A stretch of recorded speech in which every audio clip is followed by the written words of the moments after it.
The invention of nuclear weapons ranks as one of the key developments in human history. For the first time, all-out warfare risked not only the destruction of civilization, but the radioactive poisoning of the planet itself. America's attacks against the Japanese cities of Hiroshima and Nagasaki in August 1945 demonstrated that the catastrophic effects of even a small atomic bomb were horrific in the extreme. After the atomic bomb blast that virtually erased this city of 340,000 people from the earth, as far as the eye can see stretch scenes of desolation and ruin. 4 square miles leveled by one bomb. Fearing widespread destruction in the days ahead, and shocked by the simultaneous invasion of its territory by the Soviet Union, the Japanese government quickly surrendered, thereby ending World War II. Less than a year later, the U.S. military detonated 2 more atomic bombs during Operation Crossroads, conducted at the newly created Pacific Proving Grounds. By then, the Soviets, once allies of the U.S., were considered a threat to the Western democracies in the post-war world. President Harry Truman and his advisors concluded that America's possession of large numbers of atomic weapons would keep the Russian communists in check, and authorized crash programs devoted to ongoing testing and mass production. On August 29, 1949, the Soviet Union detonated its own atomic bomb, much sooner than expected. The nuclear arms race had begun in earnest. To make matters worse, by the early 1950s, the newly invented hydrogen bombs, some of them 1,000 times more powerful than atomic weapons, began to be tested in remote areas of the planet by the new nuclear superpowers and their allies. Mankind's future never looked bleaker. Intriguingly, this grim state of affairs led to a still unexplained mystery. As difficult as this will be for some people to accept, evidence uncovered by researchers confirms that technologically advanced observers, whose identity and intentions remain unknown, began to monitor the nuclear standoff, almost from the start. Declassified U.S. government documents reveal that as early as December 1948, incursions by mysterious aerial objects, later referred to as UFOs, began to occur at American nuclear laboratories, bomb storage depots, weapons test areas, and, as time went on, intercontinental ballistic missile sites. Particularly dramatic are the incidents now being openly discussed by former U.S. Air Force ICBM launch officers who were stationed at various Strategic Air Command bases in the 1960s and 70s. According to these highly credible witnesses, on some occasions, as the UFOs briefly hovered over their launch facilities, the nuclear missiles inexplicably malfunctioned. The officers had been on alert in their underground launch control capsules when they received telephone calls from their security guards at ground level, saying that they were observing one or more unidentified, disc-shaped craft maneuvering in the sky. Seconds later, as many as 10 ICBMs suddenly shut down, according to warning lights on the officers' missile readiness consoles, meaning that they could not have been launched if the President of the United States had, at that moment, ordered a nuclear attack on America's adversaries. These witnesses say that their superiors ordered them to keep quiet about the incidents, and in some cases required them to sign non-disclosure statements which stipulated severe legal penalties for anyone who violated secrecy. As a result of the harsh security measures imposed upon them, many of these Air Force veterans waited decades before discussing the nearly unbelievable and highly disturbing incidents they had observed. Nevertheless, a number of them have finally stepped forward to reveal the truth. On September 27, 2010, a leading UFO researcher, Robert Hastings, and a former Minuteman missile launch officer, Robert Salas, co-sponsored the UFOs and Nukes press conference in Washington, D.C., in an effort to bring the facts to the public. The event was widely covered by the media, not only in the United States, but around the world. CNN streamed it live, and other major news organizations published stories about it later the same day. Good afternoon. My name is Robert Salas. In 1967, I was a first lieutenant stationed at Malmstrom Air Force Base, Montana. I was a missile launch officer. Sometime in the evening hours on March 24th, I received a call from one of my topside guards, the flight security controller, stating that they had been observing strange lights in the sky making odd maneuvers. He called back about 5 minutes later. This time he was screaming into the phone saying they're looking at a red glowing object hovering just above our front gate. Our missiles began going into what's called a no-go condition or unlaunchable. Essentially, they were disabled while this object was still hovering over our site. Back in 1967, I was officer in charge of the Communications Center at the 28th Air Division in Great Falls, Montana. In March of that particular year, I can clearly recall a message coming through my Communications Center which basically said that a UFO did in fact shut down several missile silos in Montana. Robert Hastings has devoted 40 years to seeking out and interviewing U.S. military veterans regarding their UFO experiences at missile sites and other nuclear weapons facilities. His book, UFOs and Nukes, contains the testimony of more than 100 of those individuals. Declassified U.S. government documents and witness testimony from former or retired U.S. military personnel confirm beyond any doubt the reality of ongoing UFO incursions at nuclear weapons sites. I was the Minuteman III Combat Group Commander at F.E. Warren Air Force Base, Wyoming. In 1976, my deputy Bill and I were on alert. We contacted our FSC, our flight security controller, and asked him, is there something wrong? And he said right above him was a big white object that was cigar-shaped, 80 to 100 feet above him, 40 to 50 feet long. I said, okay, keep me abreast of what's happening. So we were talking for a while, stayed there for, I don't know, a minute and a half, and it slowly and very silently moved along the access road.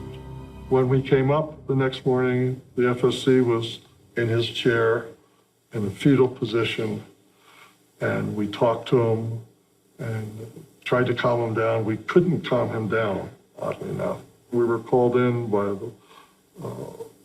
the squadron commander again, and he took whatever notes my deputy made, tore them up.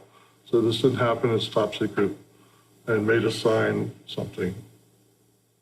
Significantly, dramatic UFO incidents were also occurring at nuclear missile facilities in the former Soviet Union, including cases where the weapons suddenly malfunctioned.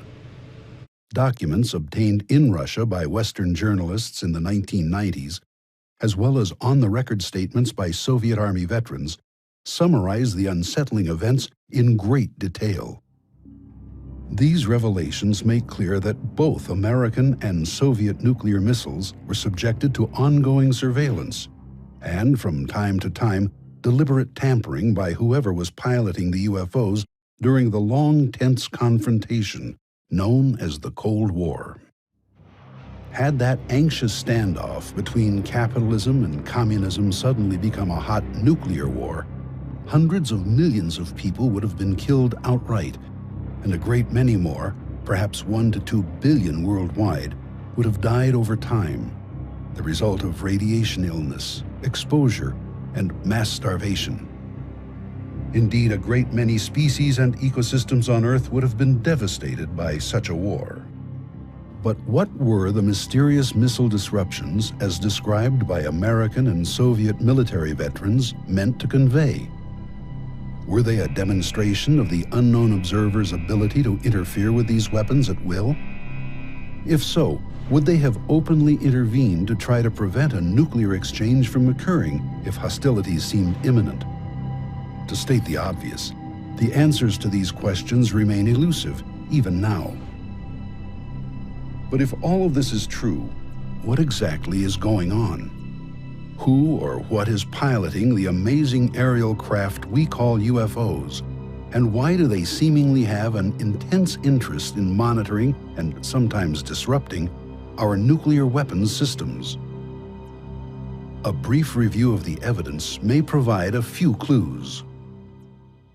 U.S. government documents released through the Freedom of Information Act confirm that unidentified aerial objects, described as flying discs and flying saucers, began to be sighted around the Los Alamos Atomic Laboratory in New Mexico, the birthplace of nuclear weapons, as early as December 1948.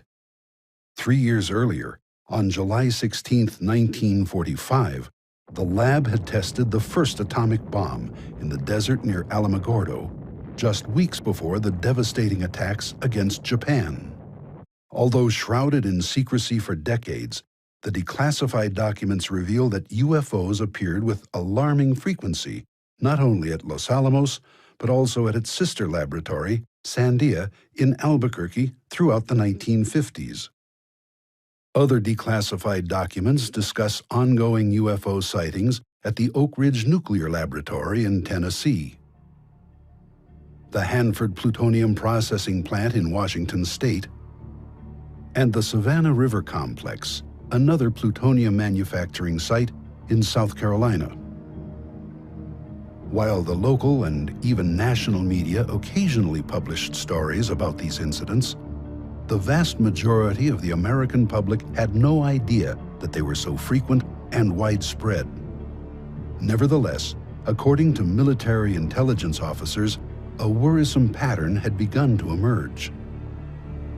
On July 1, 1952, Look magazine featured an article, Hunt for the Flying Saucer, about the Air Force's new UFO investigations group, Project Blue Book, and noted that its director, First Lieutenant Edward Ruppelt, had plotted 63 unexplained sightings on a map of the United States.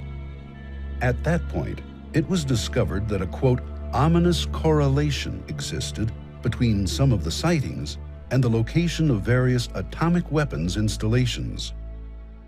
Later that year, the CIA took notice of the situation, as this memorandum reveals. Dr. H. Marshall Chadwell, Assistant Director of the agency's Office of Scientific Intelligence, wrote, quote, sightings of unexplained objects at great altitudes and traveling at high speeds in the vicinity of major U.S. defense installations are of such nature that they are not attributable to natural phenomena or known types of aerial vehicles. UFOs also visited the newly created Nevada Proving Ground, located 60 miles northwest of Las Vegas, where new and improved atomic devices were being tested. Civilians living near the proving ground often observed the aerial discs, sometimes flying in large formations, and subsequently notified the Air Force and the local media. At the same time, U.S. Army personnel engaged in field maneuvers at the test site, designed to expose them to atomic battlefield conditions, also reported seeing the UFOs. Meanwhile, other sightings were occurring at the remote Pacific Proving Grounds, where ongoing tests of the far more destructive hydrogen bombs were taking place, as the U.S. tried to outpace the Soviets in the new technology of warfare. The chief purpose of the nuclear tests was to create a powerful but lightweight bomb that could be easily transported aboard an aircraft, the primary delivery system during that era. Had the United States been attacked by the Soviet Union, the U.S. Air Force planned to launch hundreds of strategic bombers against that country and its communist allies. Flying over the Arctic region, they would deliver their deadly payloads a few hours later. At the same time, Soviet bombers would be racing toward North America and Western Europe, carrying their own hydrogen bombs, intent on massive retaliation.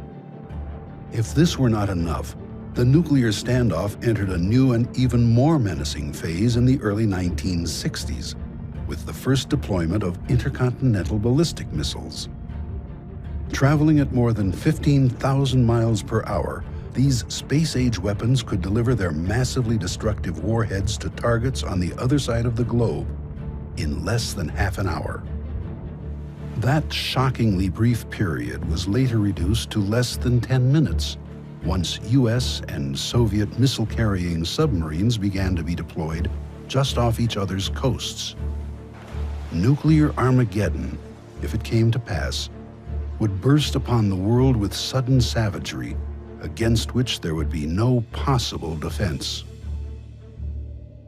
Perhaps predictably, declassified documents reveal that UFO sightings at nuclear missile launch facilities began to occur as early as 1962. My crew was on alert at Missile Complex 7. Major Gilbert, my crew commander, and I were manning the launch console.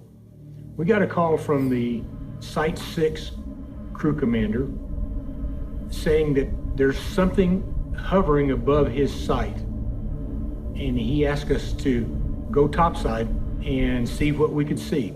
So Major Gilbert sent our 3 enlisted men to what we call the CAP, which was the topside of the Launch Control Center. They reported to us that they saw a light above Site 6 that rapidly accelerated and stopped instantly above the area where Site 8 was located and went back and forth. It was instant go, instant stop. That object did things that no airplane, helicopter, or any other system that we had in existence could do. It had to be not of this earth. Air Force security personnel guarding these sensitive sites reported seeing unknown aerial objects, usually described as disc-shaped, maneuvering at low altitude and sometimes even hovering over launch silos and launch control facilities at every ICBM base in the United States. Often, the UFOs were tracked on radar, performing maneuvers vastly beyond the capability of any man-made aircraft. Experienced radar personnel were stunned as the objects flew thousands of miles per hour, made sharp-angled turns, and instantly stopped in midair.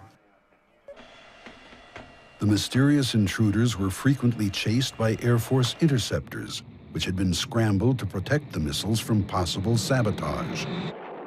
So far as is known, the UFOs always escaped unscathed, usually by vastly increasing their speed and leaving the fighters far behind. Baffled military officials had to deal with these unexplained and alarming incidents on an ongoing basis, while trying their best to keep the facts from leaking out to their fellow Americans, many of whom believed the UFO phenomenon to be a nonsensical subject having no basis in reality.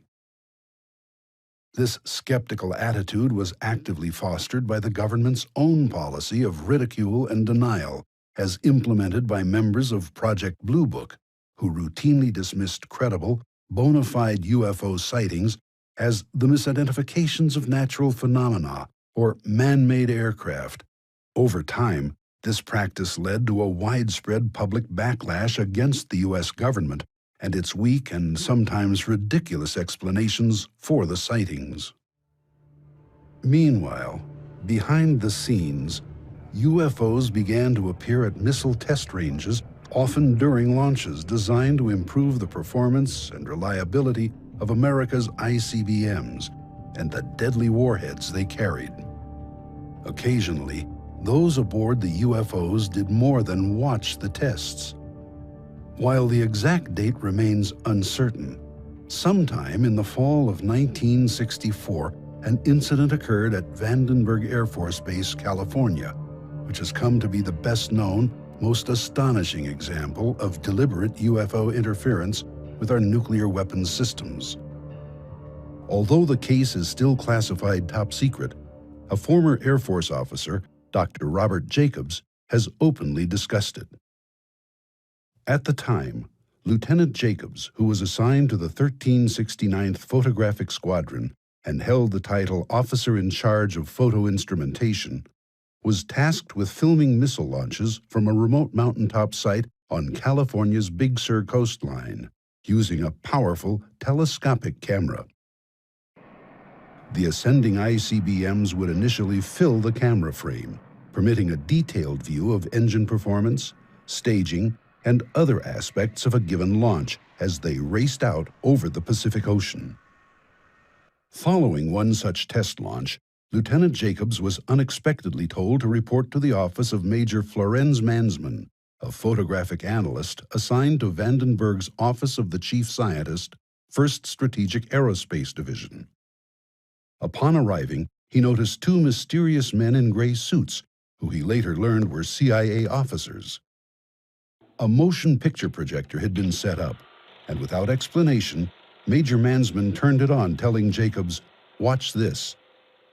Jacobs, later a university professor, describes what happened next. On the screen was the film we had shot. The nose cones separate. The chaff flew out in front of it. We saw this as obviously reflections of light rippling like that. And then we saw the dummy warhead flying along. It's going between 6,000 and 8,000 miles an hour at that point, and it's on the fringe of space. And suddenly, into that frame, an object flew in, chasing the chaff, the warhead, and so on, at the same speed. And in polar orbit, it fired a beam of light at the warhead. The beam of light struck that. The object flew up, shot another beam of light at the dummy warhead, went around, shot another beam of light at it, went down, shot a beam of light, and then flew out the same way to come in, at which time the dummy warhead fell out of the frame. The lights came on, and Major Mansman said to me, "Were you guys screwing around up there?"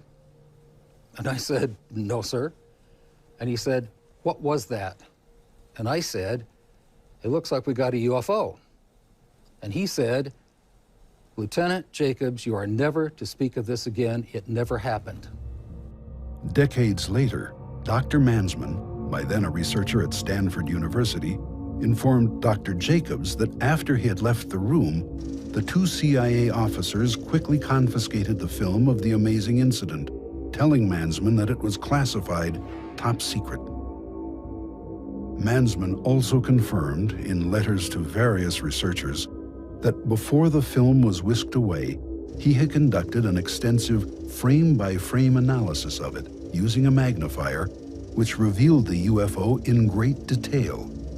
He wrote, quote, "The shape was a classic disc. The center seemed to be a raised bubble. The entire lower saucer shape was glowing and seemed to be rotating slowly. At the point of beam release, the object turned like it was required to be in a position to fire from a platform. The assumption was, at that time, extraterrestrial."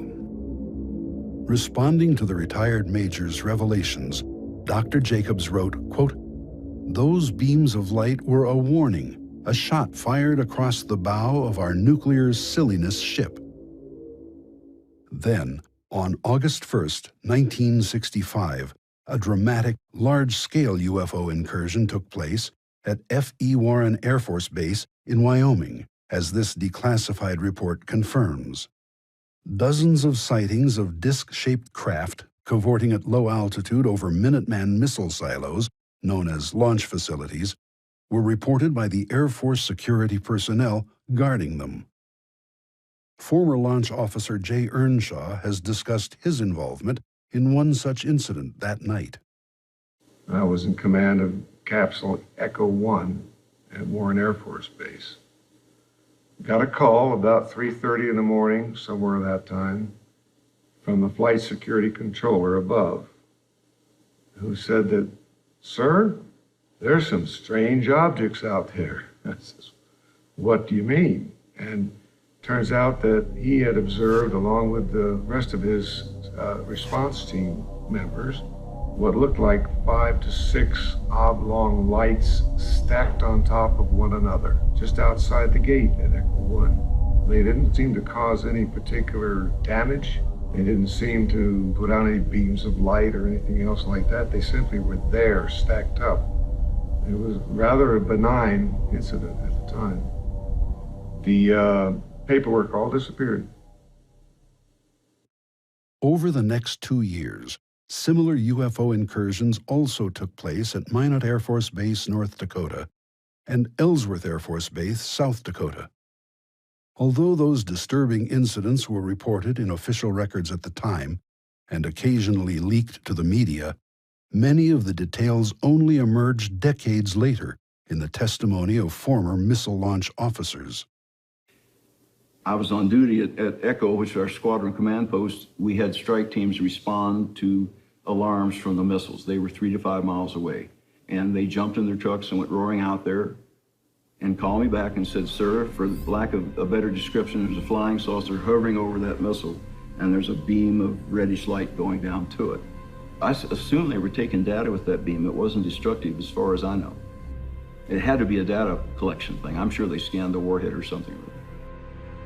Although the Air Force could not yet know it, the most dramatic nuclear weapons-related UFO incidents were about to occur. During the pre-departure crew briefing, it was mentioned that some missiles at November flight had gone off alert. We reached the launch control facility. We entered the gate after giving the appropriate password, and the above-ground personnel briefed us on what had happened. And essentially, we were told by site manager that an object had been sighted out the windows with flashing lights, and it was probably about 80 to 100 feet in diameter. It then went to our main gate where it hovered, and when we debriefed the underground launch crew, they indicated that all the missiles that they controlled had gone off alert at the time that object had been hovering next to the main gate. My crew commander, Major Tollerud, told me that he had received a call overnight, evidently while I was on rest break below ground, and saying that we as a crew were never to speak about this again. This was a very serious incident. I mean, something to take our nuclear-tipped missiles off alert.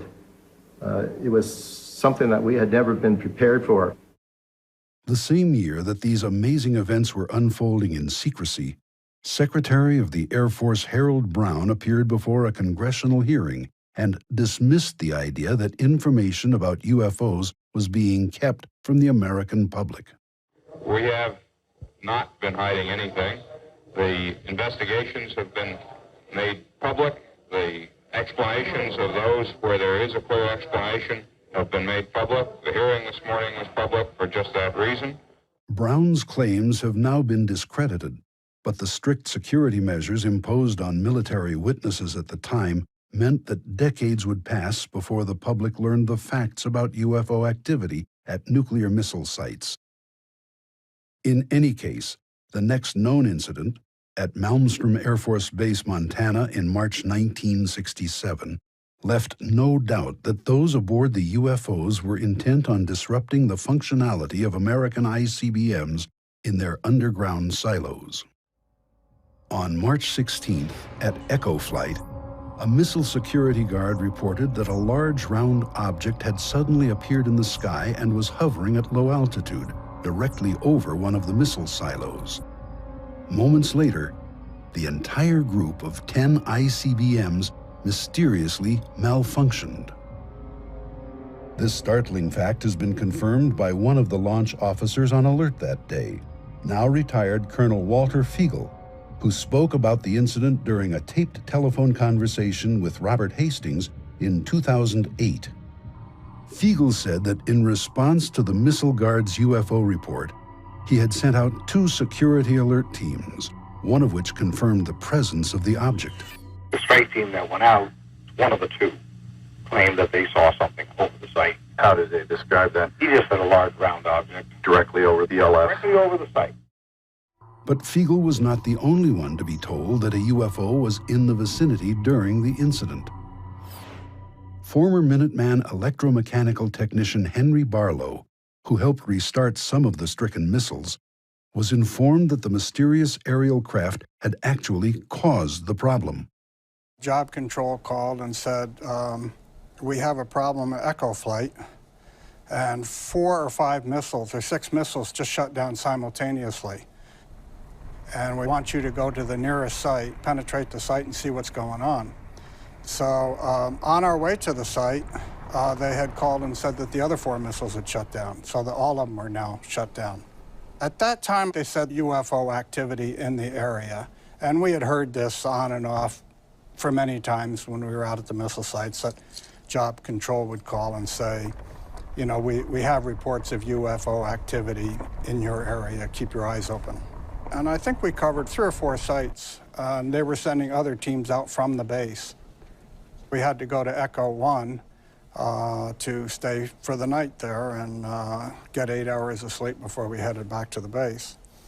So when we got in there was hardly room to walk in there because there was so much brass, and we heard that there was a UFO spotted over Echo 2, which is the most northern site in the Echo flight.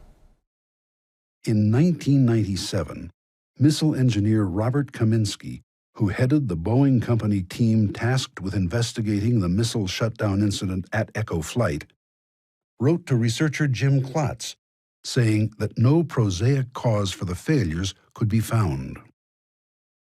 Importantly, the retired engineer also said he had been informed that a UFO was responsible for the missile malfunctions. But the excitement was not yet over.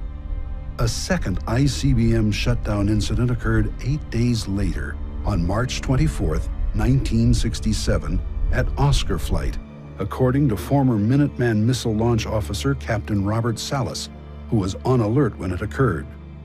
This was the event discussed by Salas at the September 2010 press conference in Washington, D.C.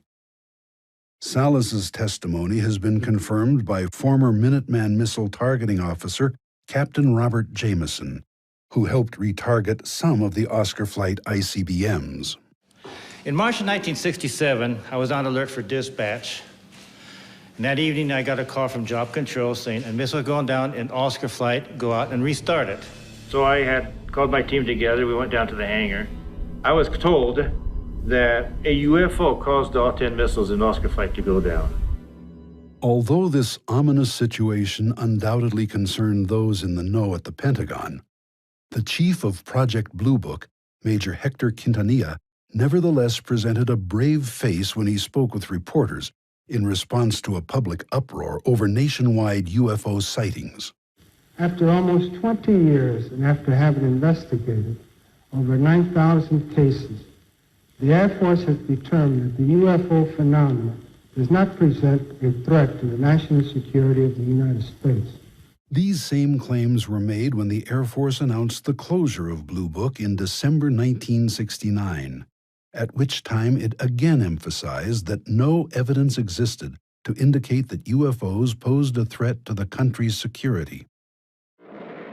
While many Americans may have believed this to be true, in reality, the UFOs continued to monitor our nuclear weapons program, as this Reuters news agency article confirms. In August 1973, one of the mysterious craft, dubbed a ghost ship, was tracked on radar maneuvering near a dummy nuclear warhead in flight as it raced toward a splashdown in the Pacific Ocean near Kwajalein Atoll. This story cited information from unnamed scientists working for the U.S. Army's ballistic missile program. This intriguing report suggests that the earlier Big Sur incident, as revealed by former U.S. Air Force Lieutenant Robert Jacobs and retired Major Florenz Mansman, was not unique. Although this weapons test a decade later was apparently successful, it's clear that UFOs have maneuvered near our dummy nuclear warheads in flight on more than one occasion. In the years that followed, other UFO incidents continued to occur at various Nukes-related locations throughout the U.S. According to declassified documents, 2 B-52 bomber bases, Loring Air Force Base, Maine, and Wurtsmith Air Force Base, Michigan, were targeted by unknown aerial craft in late October 1975. Although initial reports referred to unidentified helicopters, one witness at Loring, Sergeant Stephen Eichner, later wrote that he had observed, quote, an elongated football as long as 4 cars and reddish-orange in color, briefly hovering near the nuclear weapons storage area. The object then zoomed away. 1 week later, back at Malmstrom Air Force Base, as many as 7 UFOs were sighted and tracked on radar as they intermittently maneuvered near and hovered above various Minuteman missile sites over a several-hour period. According to numerous North American Aerospace Defense Command log entries released via the Freedom of Information Act, the UFOs were also unsuccessfully pursued by F-106 jet fighters before finally leaving the vicinity. One of the craft was apparently close enough to the ground to be described by security forces as a, quote, orange-white disk object. At the Pentagon, the National Military Command Center was so alarmed by the UFO incursions at Strategic Air Command bomber and missile bases that a Security Option 3 order was issued, placing the Air Force's entire nuclear weapons force on high alert. Despite official efforts to suppress the facts, all of this eventually became known as military and intelligence agency files were involuntarily released to the public via the Freedom of Information Act. If all of this were not enough, the next major UFO event really rocked the Pentagon. In late 1980, at the RAF Bentwaters Base in Suffolk, England, then leased by the U.S. Air Force, a series of bizarre incidents left no doubt that something very strange was taking place. In the early hours of December 26th, a small group of Air Force security policemen noticed an unusual light in nearby Rendlesham Forest. They approached it on foot, only to discover a strange, triangular-shaped craft. After an indeterminate period of time, the unknown object silently raced skyward and disappeared. 2 nights later, RAF Bentwaters Deputy Base Commander Lieutenant Colonel Charles Halt was informed that another mysterious light had suddenly appeared in the forest. Halt quickly assembled a small team of security policemen to investigate. After some time, the men observed an object that looked like a large eyeball moving through the trees. At one point, material resembling molten metal was seen dripping from it. Suddenly, the object split into 5 smaller, disc-shaped craft, which silently scattered in all directions. A short time later, another disc raced toward Colonel Halt and his team, abruptly stopped above them, and directed a laser-like beam toward the ground very near their feet. After a few seconds, the beam clicked off, and the craft rapidly receded into the sky, moving in the direction of the RAF Bentwaters weapons storage area, which was at the time the largest American tactical nuclear bomb depot in Europe. As this was occurring, Colonel Halt began hearing excited radio chatter from security guards at the weapons facility, indicating that the UFO was sending down laser-like beams into or near the storage bunker complex. In 2007, Robert Hastings located and interviewed the 2 retired Air Force air traffic controllers who had been on duty at the Bentwaters Tower that week. Ike Barker and Jim Carey divulged for the first time they had actually tracked a bona fide UFO on radar the night that Colonel Halt was in the woods. I was just sitting there and I happened to see a dot come on the scope, and it just went like one dot at the beginning, then another dot, and it was gone. So the scope is 120 miles across. It was just phenomenal to me to see it go that fast. All of a sudden, here it come back across again. It went 1, 2, and then it made an immediate right-hand turn and came right towards the base. You know, I just said, that can't be one of ours. No jet at that speed can make an immediate right-hand turn. Just absolutely phenomenal. It's not like any radar target I've ever seen. When the sweep would hit the target, you would have the entire back of it would be like a solid line, traveling at an extremely high rate of speed. It passed over the control tower, and then it stopped. I've never seen anything in my life like the maneuverability that happened with this object. It was an orangish color. sort of popped into my mind at the time that somebody's flying a basketball out here. There were like lights around the center of it, but it wasn't like running lights or navigational lights. It was more like portholes, and then you were seeing the light from the inside coming out. It wasn't, you know, flashing lights or anything, but it hovered momentarily, reversed its course, and went back out at a high rate of speed. Moreover, given the dramatic incident at the weapons storage area, when one of those UFOs reportedly directed laser-like beams down into the facility, it becomes clear that this case had a nuclear weapons connection.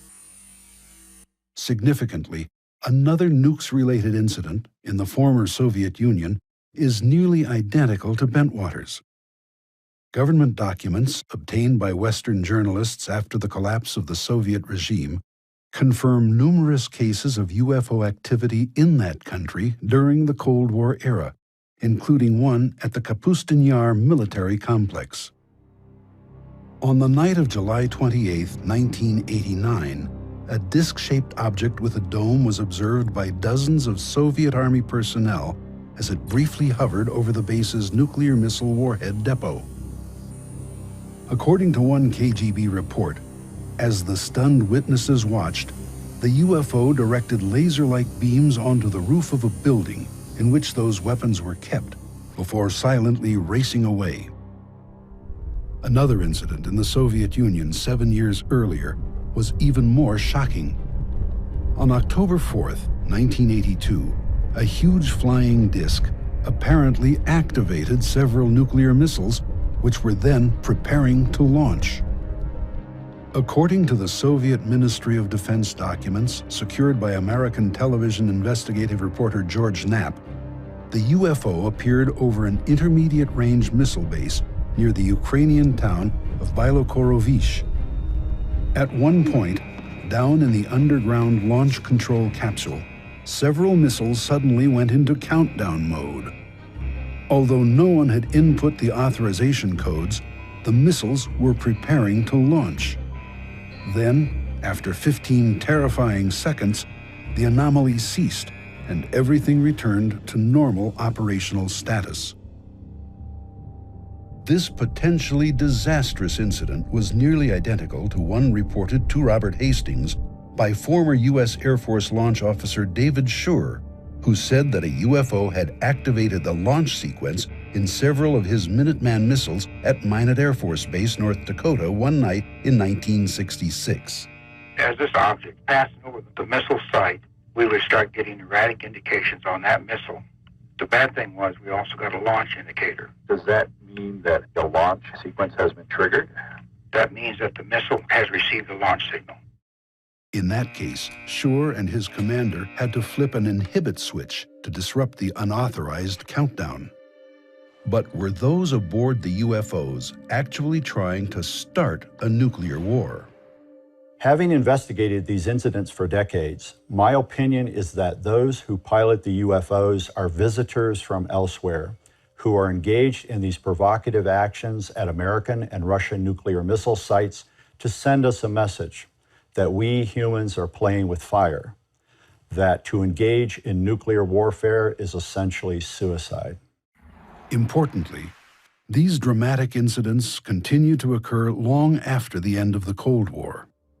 Several U.S. Air Force veterans have reported new UFO incursions at nuclear missile sites and weapons storage areas in the very recent past.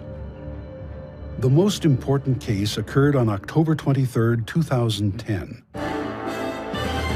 This is CNN Breaking News. The breaking news involves a power failure that shut down a major part of the U.S. nuclear missile arsenal. Let's go to our Pentagon correspondent, Chris Lawrence. Wow, Chris, what do we know? Well, Wolf, this happened out in Warren Air Force Base out in Wyoming, and bottom line is this. For less than an hour, about an hour on Saturday, the base lost primary communication with about 50 intercontinental ballistic missiles. Although widespread media coverage of the incident contained no hint of any UFO reports, a subsequent investigation yielded intriguing information about a series of still unexplained sightings occurring during the communications disruption. According to confidential Air Force sources known to Robert Hastings, various missile maintenance teams responding to the problem reported observing a huge cigar-shaped object maneuvering in the sky above the missile field. These persons emphatically state that the craft was not a blimp because no passenger gondola, propellers, or stabilizing tail fins were visible, and there was no corporate logo or other advertising on its hull. The anomalous nature of the object was all but confirmed when these teams returned to the base. According to Hastings sources, the entire missile maintenance squadron was sternly admonished by its commander not to talk to journalists or researchers about, quote, the things they may or may not have seen in the sky. Despite these revelations, the Air Force officially maintains that the massive communications disruption was caused by an improperly replaced circuit card, following repairs on a weapons system processor. Nevertheless, key personnel who were in a position to know the facts have described multiple independent UFO reports during the incident, which were allegedly suppressed by command-level officers. This program has only scratched the surface. Declassified documents and eyewitness testimony suggest that incidents involving UFO activity at nuclear weapons sites now number in the hundreds. Robert Hastings has urged military veterans to contact him at his website regarding their knowledge of these events, so that a more complete picture of the situation can emerge. He believes that people everywhere have a right to know the facts. This is history. Hidden history, to be sure, but tremendously important. Scientists laugh at UFOs. The media generally ignore them. Billions of people worldwide think this subject is nonsense. And yet, what has been unfolding behind the scenes for more than half a century is nothing less than astounding.